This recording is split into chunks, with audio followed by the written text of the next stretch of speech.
photo de ce, ce farfelu que tu as mis, la photo de ce farfelu-là. Il y a quelque chose que les gens oublient de lui, quoi. Ou soit beaucoup de gens ne savent pas de lui, quoi. Et Yadema, je parle de Yadema lui-même en personne. Yadema était quoi avant? Yadema était un terreau-terreau. Je ne suis pas en train d'inventer quoi que ce soit. Je suis en train de dire les choses comme ils le sont. Yadema est un terreau-terreau. Au moment où l'Algérie se bat contre la France pour avoir leur indépendance, Yadema était sur le territoire algérien, massacrer le peuple togolais, massacrer le peuple algérien. Tu vois, non? C'est après la guerre d'Algérie, et puis, comment l'appelle-t-on? Après l'indépendance. Oh, comment t'as là? Après l'indépendance du Togo, Sylvanus Olympio n'a pas souhaité avoir les militaires. Donc, avec la complicité de la France, il y a des mains avec, comment l'appelle-t-on? La France, ils ont manipulé les choses jusqu'à convaincre Sylvanus d'accepter d'avoir militaires togolais. C'est là qu'il y a eu création des militaires togolais. Et Yadema fait partie de ces personnes.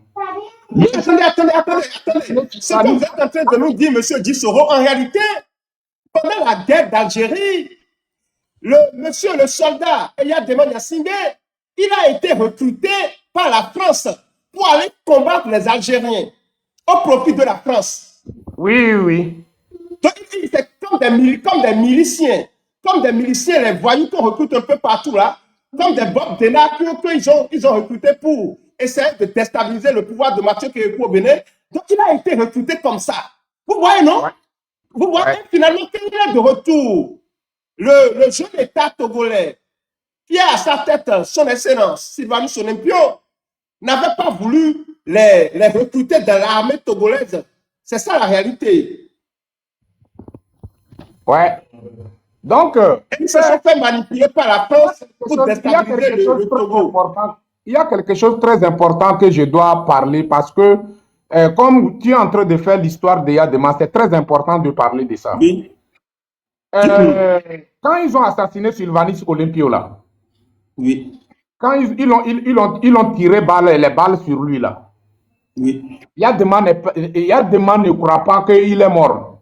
Et qu'est-ce que Yadema a dit? Yadema a dit à ses compagnons, les gens qui ont fait l'opération, qu'il va falloir qu'on coupe le nerf de, comment l'appelle-t-on, son pied, quoi. Le nerf, là. Il faut qu'on coupe ça pour assurer qu'il est mort. Que c'est comme ça, et quand ils tuent les Algériens en Algérie, là, c'est comme ça, et ils font encore couper le nerf de Yadema. Les veines. Est-ce que tu m'entends? Oui, le nerf là, sur son pied, quoi, derrière son pied là. Je ne sais pas comment. L'artère. Ça s'appelle artère. Artère. Artère, oui. Tu vois derrière le pied là, derrière son pied là. Eh bien, il faut bien de me quoi. Comment on appelle le nerf, le grand. Tendon. Le nerf là. Donc, Yadema a montré, a dit que c'est comme ça. Et les Algériens en Algérie là. En Algérie là. Pour assurer qu'ils sont morts, il faut couper le nerf qui est là-bas, quoi. Il faut couper ça. Et ils ont coupé le nerf de père de l'indépendance. Je ne suis pas en train de parler quelque chose qui n'existe pas. Hein. C'est Yadema même qui l'a dit. Je ne suis pas en train de parler des trucs. Non. Quand tu pars visiter l'histoire, comment ils ont programmé pour assassiner le père de l'indépendance, c'est comme ça a été fait. Même les gens qui ont... je connais un vieux, il est vivant jusqu'à présent. Le vieux même, actuellement, le vieux... Donc, je ne vais pas donner son âge. Le vieux même fait le témoignage sur ça, quoi. Quand ils ont trouvé le corps de Sylvanus Olympio, ils ont coupé le nerf. Dites ça en hébreu ou bien en kabyle, s'il vous plaît, pour que ceux qui ne comprennent pas bien français puissent comprendre, s'il vous plaît, monsieur Dissoro. Ok, donc je vais parler. Expliquer les gangbés, mais en découpe ou non. Nous, Que Dissoro vient de dire. Comment l'appelle-t-on? Concernant, il y a des mabé parcours. Il y a des mabé qui sont terroristes. Kemboye, Evano, éducation. Oncle Dissoro, d'où terreau. C'est terreau bien déjà. Parce que TikTok. Il y a des mani amede, il y a des mani amede qui, amewu benoit, enyebe doy, munya dode so wu amewu. Kemboye ebeva azikbeji. Donc, il y a des gens que l'Algérie est désert romain. On les mener combat contre les Algériens. Et c'est commandé par la France. Écoute, France, et on donne à France. Donc, on va Algérie, Béguer va voir. Il y a des gens qui va Togo. Donc, Fifia, Sylvanis Olympia a indépendance dans Togo. Et nous, à Sylvanis Olympia, nous souhaitons milado militaire. Et il y a nous qui les souhaitons. Donc, France, manigance, nous, aussi, Sylvanis, aussi, il y a des gens militaires togolais, au créé militaire togolais, quoi. Force armée togolais, au créé. Donc, et médecin, groupe 1, médecin, il y a des gens profiter, au mettre, au sommet, père de l'indépendance, soit où, il y a des gens qui les surbent et Sylvanis, quoi. Il y a des gens globés. Nene que yo una Algérien ou le désert mais.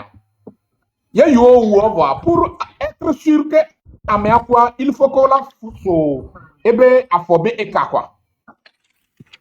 Il est maintenant no so afobé ngo de mebe ka ke le funa afogome. No so. Donc funi oso Sylvanis au le piebe et nera soso. Donc il y a des gens nous que fort le wo ebe c'est quelque chose héritier. Dene ojo quoi. Héritage est béni nao wabe idéologique bataille ni amewu omudo idéologie de so wu olagble agbedomena agbeto quoi o so ado kiso da do ma ou btp c'est tout donc message ni on Dissoro. ouais après Attendez, s'il vous plaît. Attendez, s'il vous plaît. Dissoro, il faut leur dire que l'événement du 6 juin, c'est pour mettre le Togo au centre de l'actualité mondiale. C'est pour interpeller la communauté internationale. C'est pour dire à tout le monde que ça ne va pas au Togo, il faut que ça change. Le Togo doit occuper sa place lors de l'humanité. C'est pour dire à tout le monde que ça ne va pas, que le Togo est sous la dictature du père au fils, que le Togo est un otage, que le Togo est pris en otage par la famille Nyassimbe. Donc le 6 juin, tout le monde doit rester chez lui pour manifester son ras-le-bol. Allez-y, monsieur Dissoro. Joël, je voudrais tout juste passer cette morceau pour 30 secondes. Tant que tu le sais, et puis je sors, je serai derrière le mur. Ce qui est là, ce que je sais très bien, il y a un historien qui travaille sur un documentaire. C'est secret. J'ai le prélude de ce documentaire et l'histoire sera faite sur, toute l'histoire sera faite sur l'assassinat de Sylvanus Olympio. Et c'est pas n'importe qui fait ça. La personne a des documents qui sont jusqu'alors classés et tout sortira. Donnez-nous tout juste, disons, quelques mois. Et la personne qui fait ça, c'est pas n'importe qui. Et je ne veux pas donner, c'est pas un Togolais non plus, mais toute l'histoire, toutes les vérités seront dites et faites sur l'assassinat du père de l'indépendance. Et allez-y seulement, moi je vais rester derrière, j'ai les préludes de l'introduction, tout. Dossier en cours, et arrêts. Merci beaucoup à vous, Caras de Caras, merci beaucoup. Merci beaucoup, grand frère, merci. Ouais. Merci pour le message. Dissoro, appelle-moi demain matin plus tôt. Hein. Tu as tenté de m'appeler à plusieurs reprises. Appelle-moi demain matin. Ok, il n'y a pas de problème. Bye. Okay. Voilà, merci beaucoup à vous. Fofo dadanyo nuke mia fofo Joël Leblo le fia ele na milanya be date de 6 juin Date de 6 juin prochaine, il faut que Togolais des pépés, là non, et Bahome. Il y a des défiants aux yeux du monde entier. A faut que dit Togo les soins, ou les Georgina Togolais en personne. Et bien, bien que mia au Togolais, on a un objectif à Mileji, la so Togo so dadodo, ebe afodjignode, moubani nde que Togo la nos ondo etadio. Donc, du coup, il va falloir que Amessa Mera respecte mot d'ordre concernant Togo mort. Il y avait Togo mort. La date de 6 juin, Amessa Mera tia oume, dès que mon bateau, de matin jusqu'à le soir, il faut que Amessa Mera no oume. Parce que, à mon là, est-ce que c'est ça la solution? Maintenant, ça fait partie du combat. Et ça fait partie des éléments qui peuvent rendre l'économie togolaise en genoux. Alors, à travers l'économie togolaise, on va y plein nous au togolais. Donc, il va falloir que nous togolais, nous défions Togo ben y'a l'importance nami. Mi le dit Togo la changé, mi le dit la blé amedebe agbedomé. Voilà, mi le dit la chonde que il a permettre Togolais. Yé Togolais le Togo banimbadia lui-même il est fier et le sentir en sécurité. Togo que mi le dit yé mi a pas mi le sentir en liberté aussi et on peut choisir comme il le faut. Donc ben il y a une fier. Joël, moi je descends d'abord. Oui, merci beaucoup à vous. Est-ce que le commandant est là? Si c'est le cas, s'il vous plaît, il faut le monter. On va tous descendre. Donc, Joël, je voulais juste rajouter un petit truc avant de partir. Je voulais juste dire à la population, je peux aller en français rapidement, en Mina aussi, pour rappeler à nos frères togolais que ne soyez pas, comment je vais dire, distraits parce que Fonia Sigbe et ses acolytes vont essayer d'aller recruter les gens pour venir dans la rue, pour marcher comme quoi tout va bien et qu'il n'y a pas de Togo mort. C'est du n'importe quoi. C'est des fraudeurs. Ils font tout ce qu'ils veulent. Donc, on le sait très bien. Donc, n'écoutez pas ça. Vous restez à la maison. On sait que les vrais Togolais restent à la maison. Voilà. Novinho, mbema bonami benade. Et nous, à le 6 juin, que bana, midi na home Togo mo. Et nous, à Jova, ikok berek benamia, no ko, donc, conférence nationale souveraine begamea. Bobe mine no home, mi no home, mi mutu, et jouame keke poya. Gamede, et nous, koya moko le idomo le wo, yo so le hengavana joa. Et nous, keke la chi, et la na, et joa la doufin. Yo a sok pobena de mi le vevede encha de mi be jola zikpi a jimi gbale ji oko. Echa enyi nou vevedo wona. Ye M66 tol blanc. M66 vio keke o blanc. Bena de mi chite le 6 a bena nyano a hobi a me dek pentong bato. Aya. Dek peng bapun dek pentor. Evite tengba dek biolo. Ya dema kudo yebe enu a ministre kwetoa. Ola vek plamo. Ola so gana mo. Ola vek plamo so juome. Ola plamo so juome. Ken so vava do juame benade. Yo a so blamo ben dek pom le jono le di. Min bakpo me dok pone ba flumine mi ato je mon diolo. Mi ano mi aba home lo. Yo, merci beaucoup. Merci beaucoup. Merci beaucoup. Je crois que commentaire alors, tout à l'heure, vous allez remonter. Il faut, comme l'invité est là. Monsieur Olivier, bonsoir à vous. Bonsoir Joël. Bonsoir à tous ceux qui sont sur le... Mais avec le sondage, vous ne pouvez pas, vous ne serez pas en vidéo, hein, ce serait quand même dommage. Non, moi je ne viens jamais en vidéo. Ah, d'accord. Okay. Parce que j'évite beaucoup de choses parce que je connais mon pays, je connais les profondeurs de comment il traque les gens. Donc, je ne vais pas venir en vidéo pour éviter ça. De toute façon, mais tout de même, vous pouvez vous présenter pour la crédibilité des informations que vous voulez présenter au peuple togolais et au monde entier. Vous présentez-vous, s'il vous plaît, pour la crédibilité de vos infos. Ok. Je voudrais que tous les Béninois soient connectés aujourd'hui parce que, oui, tous les Béninois, même M. Talon et Wadani, je souhaiterais qu'ils soient branchés pour écouter une petite histoire qui va édifier tous les Béninois. Voilà, je suis l'ex-commandant Olivier Ama. Dans le jargon de gendarmerie, c'est le chef d'escadron.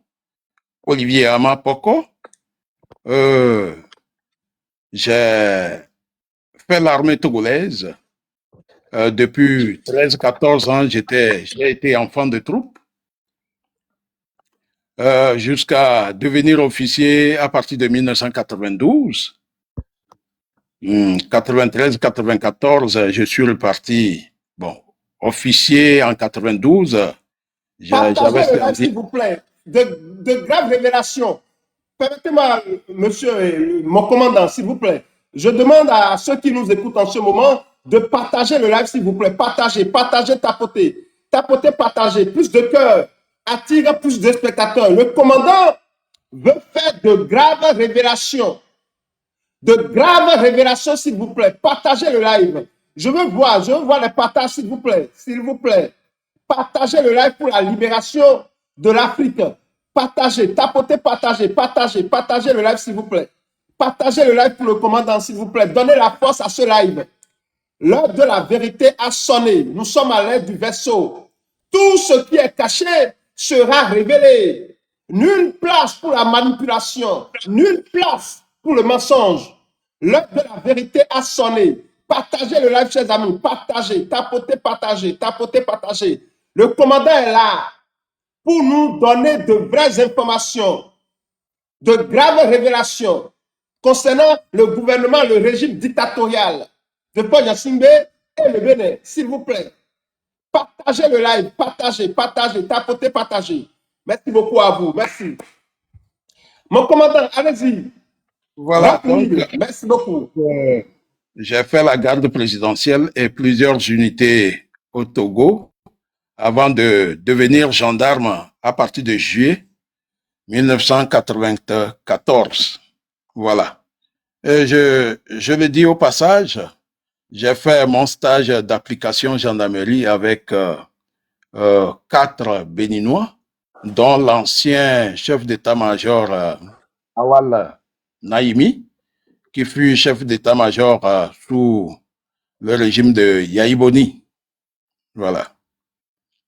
Je me rappelle de Ayamou. Bon, ils étaient capitaines en ce moment. Nous, on était des sous-lieutenants puisque c'était des pilotes de chasse qui étaient reconvertis en gendarmes. Donc, on s'est retrouvés à Abidjan pour faire une formation de la gendarmerie. Voilà.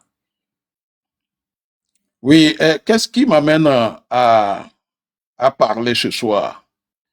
Je crois, il y a quelques jours, j'ai entendu un activiste du RPT Unir qui disait que il y a un médecin togolais qui aurait pris de l'argent au Bénin pour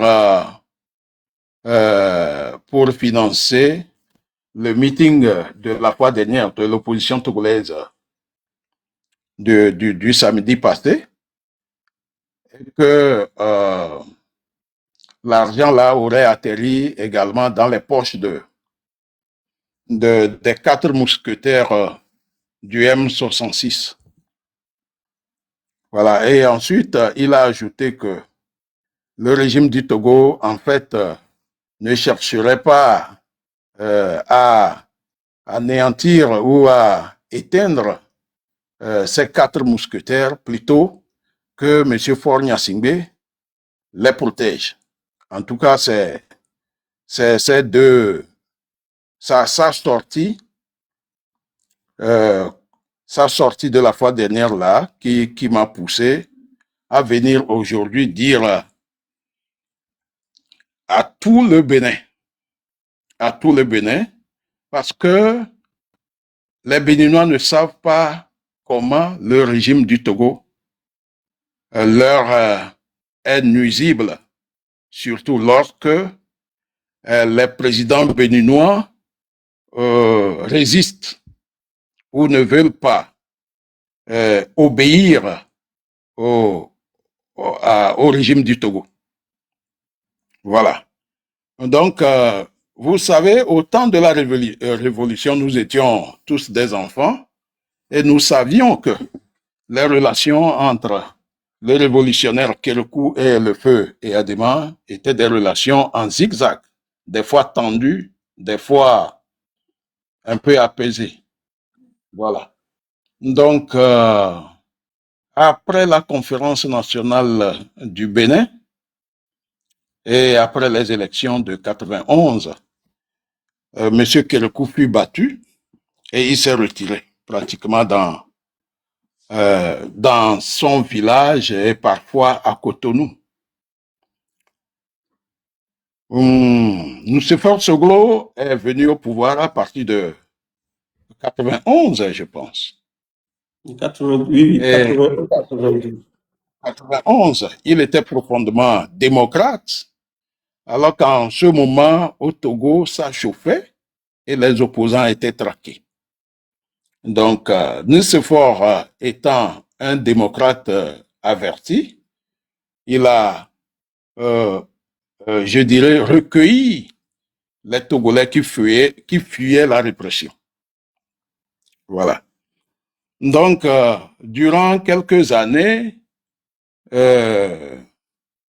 Nicéphore Soglo a recueilli plusieurs militaires certains militaires qui ont fui la purge de 93. Et en ce moment-là, la façon dont Nicéphore Soglo traitait l'opposition au Bénin, ça énervait beaucoup Lomé II en ce moment. Voilà, vous savez, le feu et Adema, il a toujours considéré que l'ami de son ennemi est son ennemi, naturellement. Donc, en 94, je suis monté à l'Assemblée nationale comme aide de camp du président de l'Assemblée. Donc, ça m'a permis de voir beaucoup de choses, les choses qui se passaient en coulisses. Voilà. C'est pourquoi je voudrais avertir encore cet activiste du RPT UNIR que je souhaiterais qu'il arrête de créer des mensonges, dire des mensonges sur la place publique parce que en disant ou en faisant dire ou en disant des mensonges, ça suscite certaines révélations. Voilà.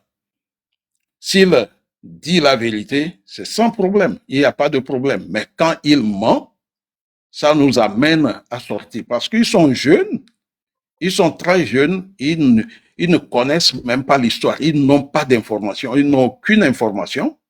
Ou soit il a été envoyé, ou c'est lui-même qui a créé cela pour avoir encore une place large au sein ou bien à côté de Fort Gnassingbé. Voilà. Donc, Nicéphore Soglo je sais qu'il vit, il est vieux, mais il vit. Je pense que il va écouter cela. Nous étions très jeunes, officiers très jeunes. J'étais aide de camp du président de l'Assemblée d'alors, Daoukou Péré. Aujourd'hui, paix à son âme. Nicéphore Soglo, voyant son comportement, donc il a été décidé qu'on le renvoie du pouvoir. Il fallait à Adema que le pouvoir de Nicéphore Soglo prenne fin. Je me rappelle même dans les années avant les élections, quelques mois avant les élections, Nicéphore Soglo a fait un déplacement au Togo et Adema n'était pas allé à l'aéroport. Vous savez, en ce moment, si Adema ne vient pas t'accueillir à l'aéroport, donc ça veut dire que vous n'êtes pas voilà, vous n'êtes pas les bienvenus. Il est venu, il a été reçu froidement et il est reparti. Voilà, avant qu'il ne vienne même, le président Kérékou s'est déplacé à Pia. Et à Pia, quand il partait, il est parti avec beaucoup d'argent.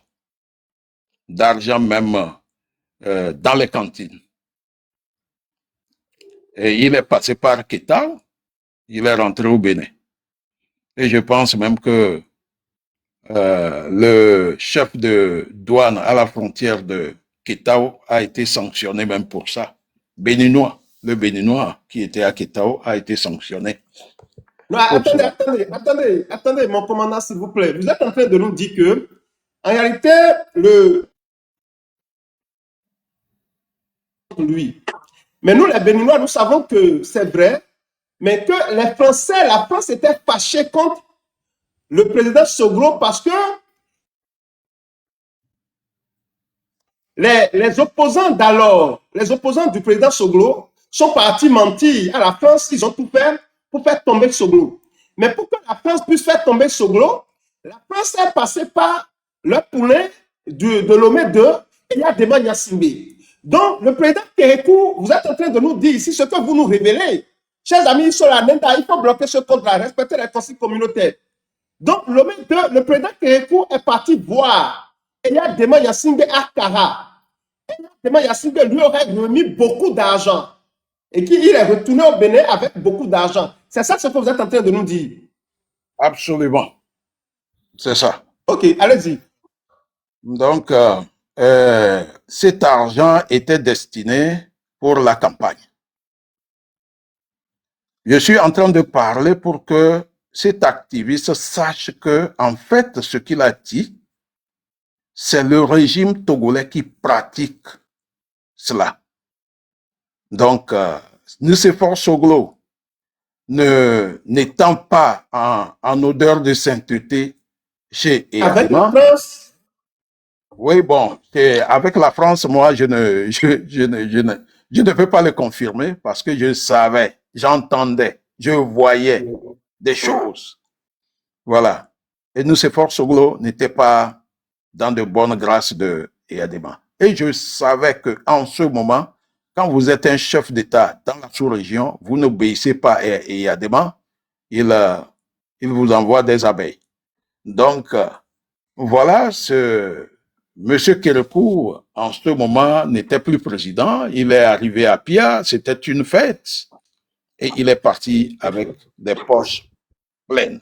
Est-ce que vous savez que le président Soglo, il a la nationalité togolaise aussi? Ouais, je le sais. Sa mère vient d'Atakpamé. Alors, donc, ça, c'est pour l'histoire. Il faut que les gens sachent ce qui s'est passé réellement dans les profondeurs. Parce que ces activistes ne savent pas comment les choses se passent dans les coulisses. Aujourd'hui, je parle parce que, bon, Feu Eyadema n'est plus là, paix à son âme. Mais le général Kérékou aussi n'est plus de ce monde. Mais voilà. Mais il y a d'autres poids lourds qui sont là. Je ne vais pas citer leur nom. Voilà. Donc, après avoir traité très bien Kérékou, Monsieur Kérékou, pour faire la campagne parce qu'il fallait beaucoup d'argent pour que le général Kérékou soit partout et qu'il puisse faire une campagne bien dosée. Donc, il en avait les moyens. Et Eyadema suivait ce qui se passait en ce moment-là au Bénin. Voilà. Donc, après avoir bien traité M. Kérékou, donc, il fallait traiter également certains poids lourds et les débaucher de chez Nicéphore Soglo pour qu'il rallie le général Kérékou. Voilà. Écoutez l'histoire, s'il vous plaît, pour savoir le rôle que le pouvoir togolais a toujours joué dans la sous-région. Continuez, mon commandant.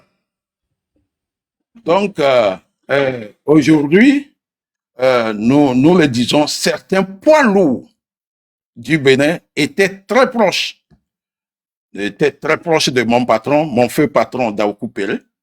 Donc, nous sommes allés à Cotonou plusieurs fois. Aujourd'hui, je parle en tant qu'ancien aide de camp. et que nous parlons pour que les choses changent. Voilà, et que chaque pays puisse évoluer en fonction de ses potentialités. Voilà, mais il faut qu'on arrête l'immixtion, que certains pays arrêtent l'immixtion dans les affaires des autres. Et le Togo est spécialisé dans l'immixtion dans les affaires des autres pays. Donc, après avoir bien traité Kérékou, le feu et Adema a ordonné que les autres poids lourds soient également pris en compte. Donc, j'ai vu des valises d'argent et on en avait transporté également dans nos véhicules pour le Bénin. Des valises d'argent, l'argent des Togolais, transporté au Bénin pour aider les politiciens béninois. Togolais. Voilà, c'est un ancien commandant qui est en train de parler. Des valises d'argent. Ces valises d'argent les avaient débauchés de derrière Nicéphore Soglo et ils ont rallié tous Kérékou. Et à la fin, les élections ont donné, les élections étaient, Kérékou avait gagné ces élections-là. En 96. Voilà. En 96, et quand Kérékou est revenu au pouvoir, sa première visite était au Togo. En ce moment, le feu d'Mkodio était le Premier ministre. C'est en ce moment que M. Kérékou avait traité les intellectuels du Togo d'intellectuels tarés. Voilà.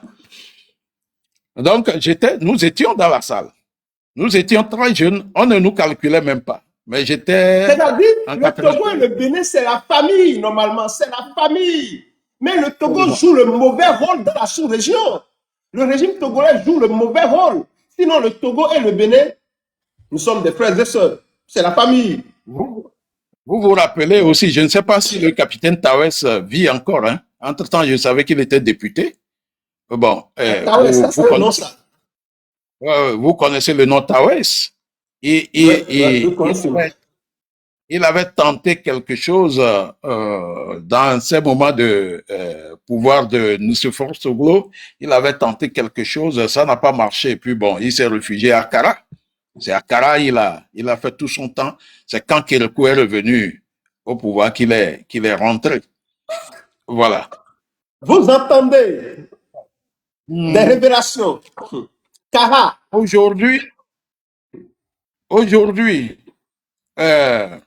cet activiste du RPT Unir dit que les opposants togolais, notamment un médecin, il n'a pas appelé son nom, j'estime que c'est David Dosset, aurait pris de l'argent au Bénin pour alimenter pour graisser les pattes à tout le monde pour que le meeting là ait lieu. Voilà. D'emblée, je dis que c'est un mensonge parce que ou soit c'est créé ou c'est l'information est arrivée pour décourager les Togolais ou mais le Togolais même, excusez-moi mon commandant, le Togolais qui va même croire ça, c'est-à-dire que lui n'est pas un vrai Togolais, il n'est pas un Africain. Quel est l'intérêt d'un régime démocratique? Taron qui est en train de faire ses adieux là, c'est lui qui va prendre son argent pour aller donner à ceux. Mais ça n'a aucun sens, ça c'est impossible. Il n'y a pas de l'argent que le régime béninois, c'est un régime démocratique. Taron, il est en train de partir, il est parti. Quel est l'intérêt du président Patrice Talon? Quel intérêt il a? Vous savez, le régime togolais, lui, il a intérêt à financer la déstabilisation des pays. Parce que si la démocratie est une réalité dans tous les pays qui l'entourent, son pouvoir est menacé. Son pouvoir est menacé. C'est pour ça que, depuis fort longtemps, le régime togolais finance la déstabilisation des États dans la sous-région. Les autres, quel intérêt ils ont à le faire? Ces activistes-là, c'est des, vous savez, c'est des gens qui, vous comprenez, commandant, Allez-y, nous vous écoutons. Voilà. Donc, voilà comment, au temps de Eyadema, comment l'argent public togolais a servi à, à faire quitter Nicéphore Soglo du pouvoir béninois. Voilà, c'était un chef d'État qui était qui était venu de la Banque mondiale. Donc, au Bénin, je ne peux pas dire que ça n'allait pas. Oui. Ça bougeait, réformiste. Donc, sa tête ne plaisait pas à Eyadema parce que il ne pouvait pas obéir au pouvoir de Lomé II. Donc, l'argent public togolais a servi à le faire quitter le pouvoir. Donc, Kérékou étant venu, les 2 mandats de Kérékou, c'était très bien, ça s'est très bien passé avec Eyadema. Et il venait même prendre l'avion au Togo et aller dans les conférences avec le feu et Eyadema. Donc, à la mort d'Eyadema, le général Kérékou s'est investi pour aider Fort à capter le pouvoir. Voilà, c'est lui également qui avait géré le cas Nachaba, qui a été forcé de faire un exil plus ou moins de quelques mois au Bénin avant qu'il ne soit qu'on ne le ramène, que Kérékou même ne le ramène à Lomé. Vous saviez normalement. Ce que vous êtes en train de nous dire, c'est-à-dire, comme Eyadema Gnassingbé, le dictateur togolais, il a eu à aider peu le général Mathieu Kérékou à prendre le pouvoir en 96. 4 ans, je crois qu'il est mort en 2005. Oui, en 2005. Donc ça fait 9 ans après. Quand il est décédé, au lieu que la démocratie soit respectée, au lieu que la constitution soit respectée au Togo, le général Mathieu Kérékou, il était encore au pouvoir en 2005, mais il est parti en 2006. Donc il a eu à aider Paul Gnassingbé à prendre le pouvoir au Togo. C'est ce que vous êtes en train de nous dire? Absolument, absolument. C'est ce Comment il a aidé? Mais, au niveau de la CEDEAO, tout ça là, que quand Ford était monté au pouvoir, c'était. Merci beaucoup à vous, mon commandant. Allez-y. C'est ça. À travers la CEDEAO. Oui, merci beaucoup à vous, commandant. Comme Alpha Omar Konaré, tous les gens se sont levés contre Ford Gnassingbé. Donc, c'est Monsieur Kérékou était le sage, c'est lui qui apaisait les situations. C'est eux, ensemble avec la France, c'est eux qui ont fait le plan. Après des manifestations monstres, avec des manifestations teintées de quelques morts, ils ont obligé Fort Gnassingbé à se retirer pour faire place à Abbas Bonfo. Abbas Bonfo qui était pratiquement un béni oui, donc il était là, mais c'est Fort Gnassingbé qui dirigeait toujours au fond. Donc, Monsieur Kérékou a beaucoup aidé à ce que Fort Gnassingbé s'installe. Et quand les élections de 2005 se sont passées dans des situations catastrophiques, les Mathieu Kérékou n'ont pas condamné ce qui s'est passé, mais plutôt ils ont adoubé Fort Gnassingbé. Donc, voilà. Aujourd'hui, il est clair. Avant que Yahi Boni ne vienne en 2006, aujourd'hui Yahi Boni vit. Mais avant qu'il ne vienne, il était un habitué de Lomé II. D'abord avec Eyadema et après avec Fort Gnassingbé. Hein. Le Togo a beaucoup intervenu et investi avant que Yahi Boni ne s'asseye. Bon, c'était très bien le temps de Yahi Boni, les 2 mandats de Yahi Boni. Ça, c'est très bien passé. Le président Yahi Boni, c'est l'ami de Fort Gnassingbé. Tout le monde le sait, ça. Absolument. Maintenant, le temps Kérékou et Yahi Boni, c'était la calmie. Et après, vint Monsieur Talon. Monsieur Talon, en tant que businessman, un homme solide. Un homme solide dans les commentaires.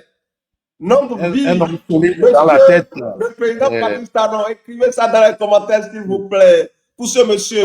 Nom de vie, Patrice Talon, s'il vous plaît. Nom de vie à Patrice Talon, s'il vous plaît. Écrivez ça dans les commentaires pour ce grand homme, ce panafricain qui a honoré la constitution de son pays. Allez-y, monsieur Jevara. Donc, en 2006, plutôt en 2016, naturellement, Monsieur Talon, un président visionnaire qui avait une vision, qui avait vraiment, il avait l'esprit patriotique. Donc, il a pris le Bénin et il a commencé par avancer.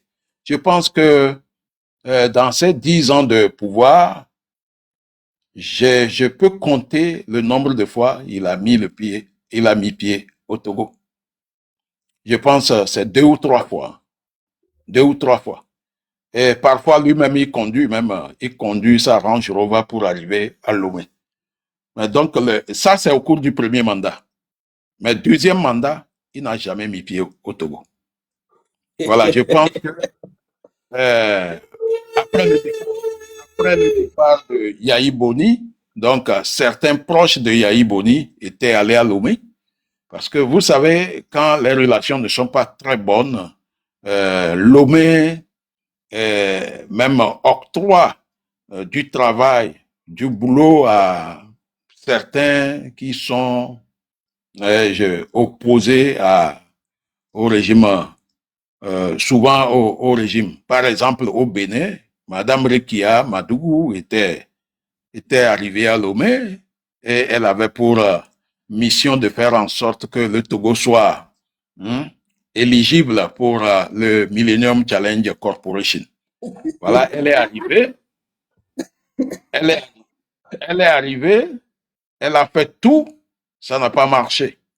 Parce que on ne peut pas aider un pays de dictature, un pays qui viole les droits de l'homme. Nous-mêmes, nous en sommes victimes.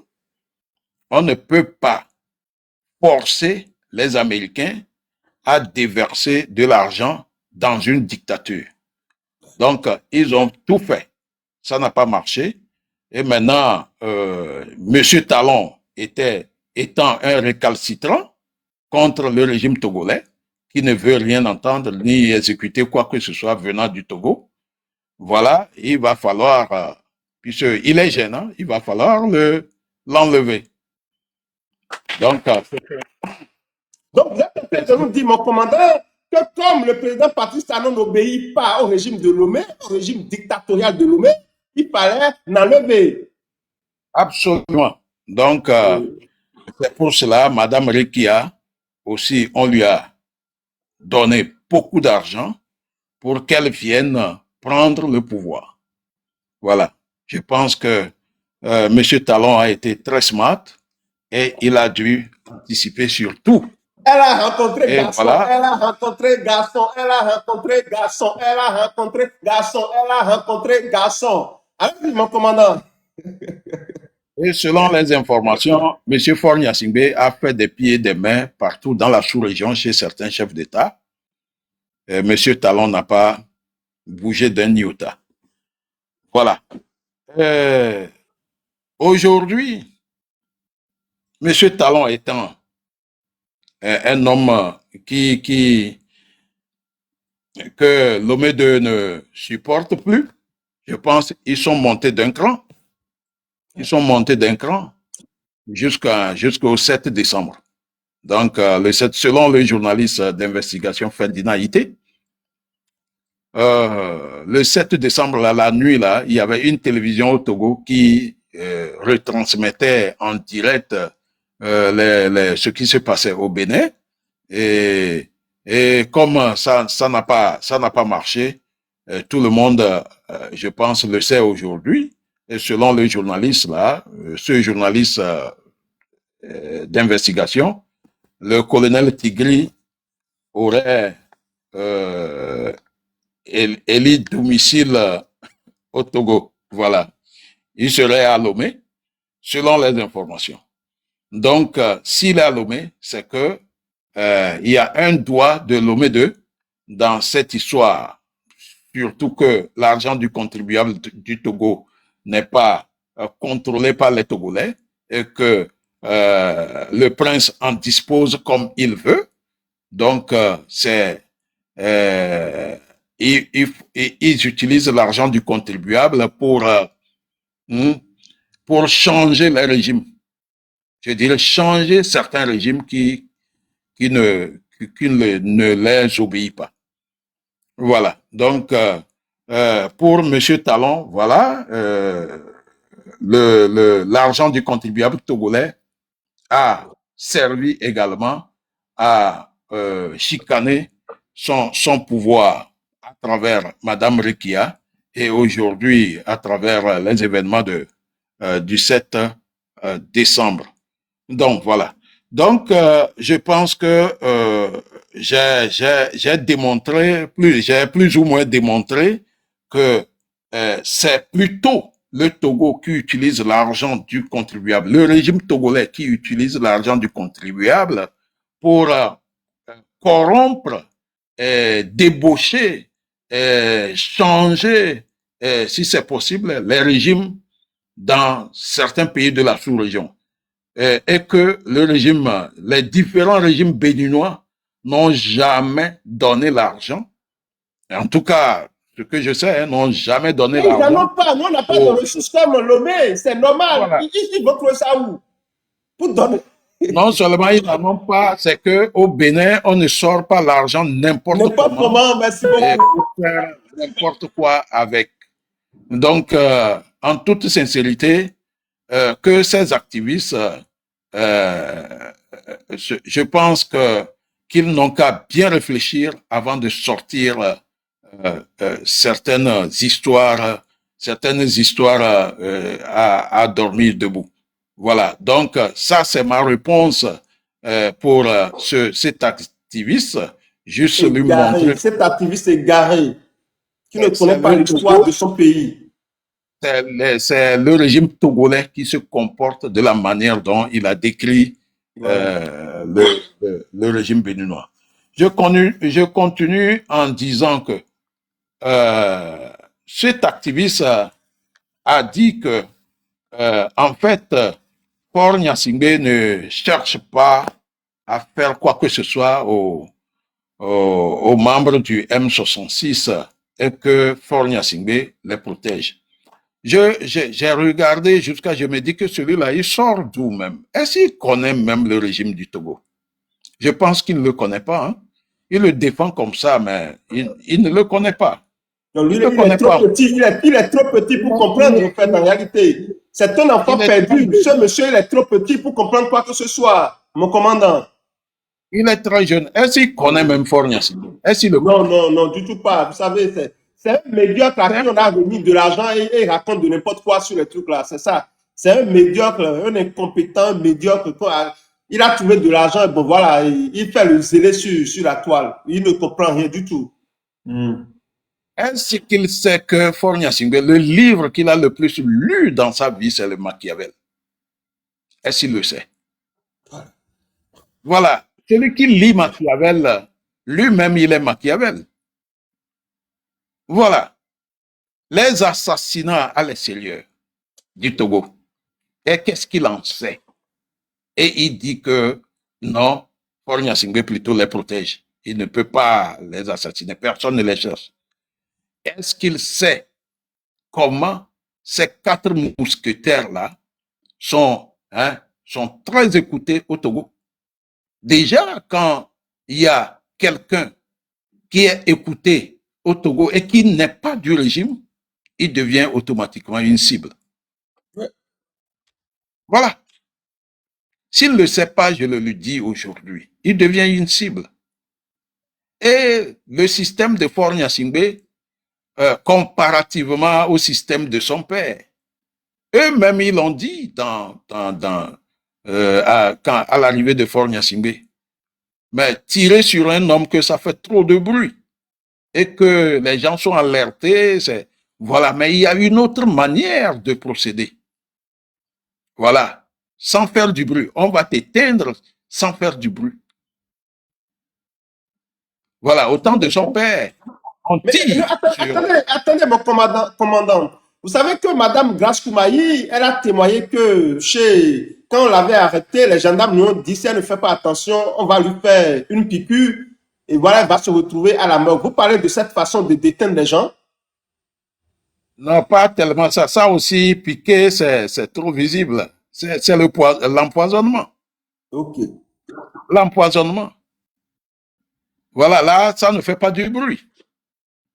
On vous empoisonne, on vous donne un poison qui fera peut-être, si vous avez chance, 3 mois, 2 semaines, 5 semaines, 2 mois, et vous partez. Ce qui est sûr, vous allez partir. Tout ça pour garder le pouvoir. Voilà. Quand le pouvoir est confisqué, c'est comme ça, il procède par cela pour continuer par régner. Donc, le Togo est dans ça. Aujourd'hui, lui, il ne peut pas, il n'est pas, je dirais, il n'a pas l'âge pour dire que Faure Gnassingbé plutôt protège les gens là qui sont... Faure Gnassingbé est un homme de paix, un homme qui a pris le pouvoir en marchant dans le sang des Togolais. Il dit qu'il est un homme de paix. Si Faure Gnassingbé protégeait les gens, moi, par exemple, il m'aurait protégé. Parce que dans l'affaire Pacha, je suis innocent, blanc comme neige. Mais il ne m'a pas protégé. Il ne m'a pas protégé. Il a même contribué que je sois condamné et radié. Je ne sais pas ce que je lui ai fait. Jusqu'aujourd'hui, je ne sais pas ce que je lui ai fait. Voilà. Mais mon commandant, lorsque vous étiez vous travailliez pour le régime, vous aviez aussi commis des crimes certainement, mon commandant. Mais si j'ai commis un crime quelque part, comme vient de le dire sur la place publique.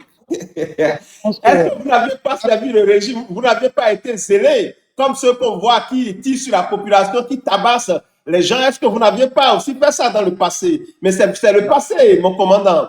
Non, le passé, sur le plan politique, demandez même aux hommes politiques du Togo, hein, vous savez, moi j'avais une notion de protection des droits de l'homme, hein, et j'ai fait 5 ans à l'Assemblée avec les opposants, j'entendais beaucoup de choses, et puis bon, ce que je ne savais pas, je l'ai appris avec les députés, et je connaissais la constitution togolaise. C'est pas le cas c'est pas le cas chez les militaires qui tirent sur les gens. Donc, si en 2005, vous pouvez même demander, en 2005, j'étais pratiquement le commandant des troupes de maintien d'ordre de tout Lomé. Mais justement, vous étiez un commandant, s'il vous plaît, mon commandant, vous étiez un commandant des troupes de Lomé, vous allez nous dire que vous n'aviez jamais travaillé, vous n'aviez jamais fait les sales et besoin là pour le régime là, mon commandant. Non, vous pouvez même poser des questions. En ce moment, en 2005, quand les troubles ont commencé à Lomé, je n'ai fait que 2 semaines de troubles, hein, ils m'ont enlevé de là. Parce que pour eux, j'étais complaisant envers les manifestants.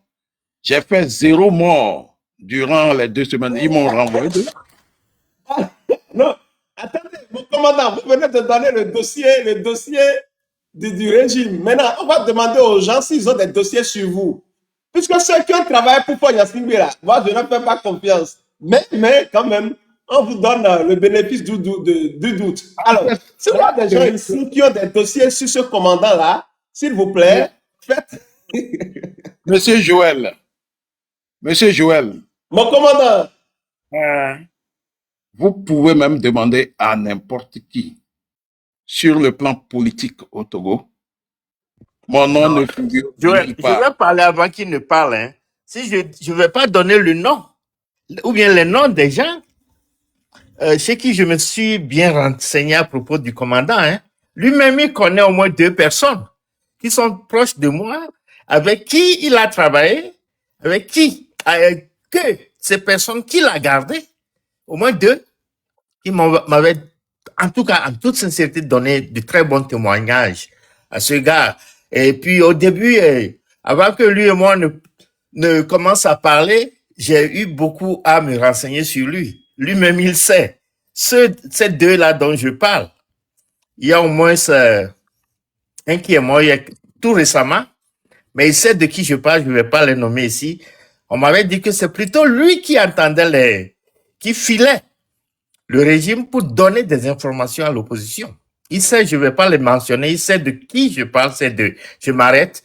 Commandant, allez-y. Donc, cela veut dire que, en réalité, le commandant Olivier, lorsqu'il était, il était au service, lui, il servait la République et non la famille Nyasingbe.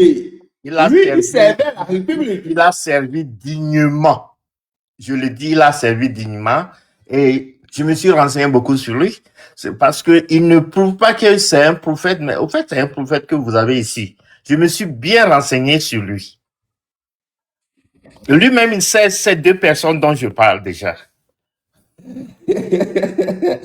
Attendez. Bon, bon, de toute façon, chers amis, s'il y a des gens qui ont des témoignages sur le commandant Olivier, venez, vous allez en parler, hein, parce que voilà, nous on a dit ici que le témoignage de Calas m'a rendu très ému tout à l'heure, parce qu'on a fait beaucoup de choses pour protéger le peuple, en toute sincérité. Ça a failli même me coûter la mort, puisque un cousin de Faure Gnassingbé m'a menacé de mort en 2005. Voilà. Ils m'ont menacé, ils m'ont convoqué, on m'a tiré de gauche à droite, que je suis de là, je pense que si le pouvoir tombe, moi, on va m'épargner. Voilà, des choses terribles. J'ai reçu les ordres que j'aime pas exécuter. Voilà. Si je vous donne les détails ici, vous allez, en toute sincérité, c'est...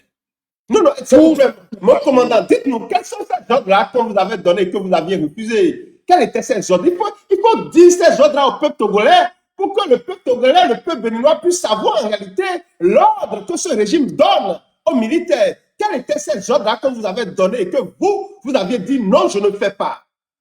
Allez-y, s'il vous plaît. Je n'ai jamais dit directement que je ne fais pas, mais quand je sors sur le terrain, je ne fais rien.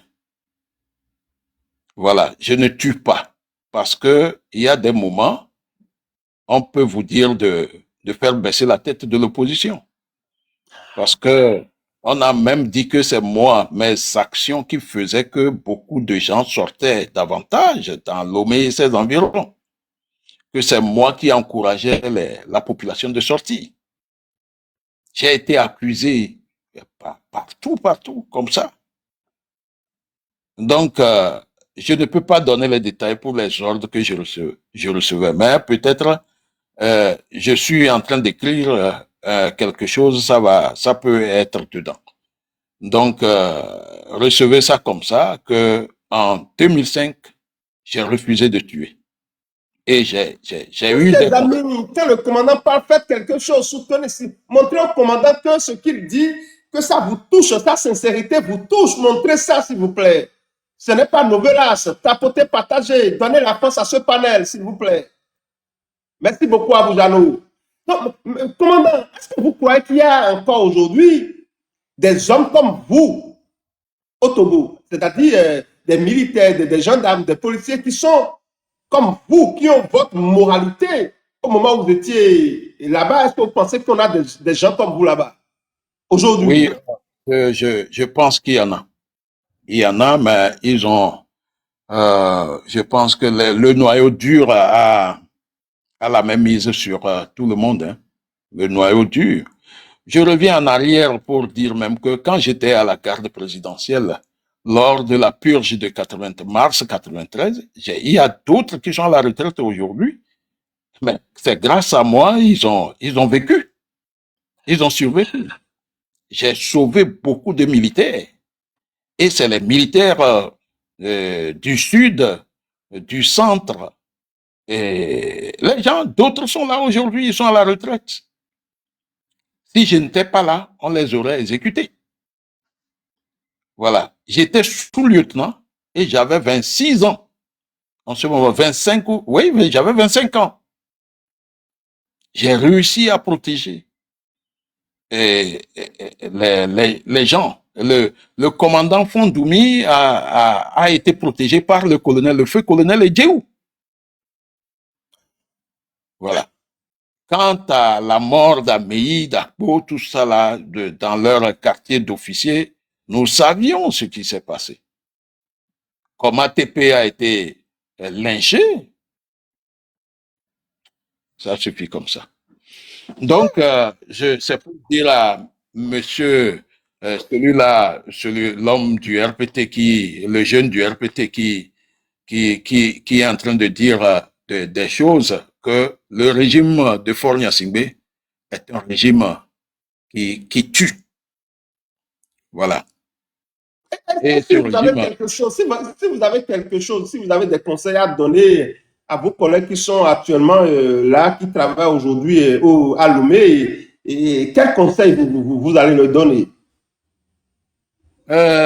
je voudrais leur dire, surtout les gendarmes et les policiers, que en matière de maintien d'ordre ou de manifs politiques, s'ils tuent, tôt ou tard, ils vont répondre.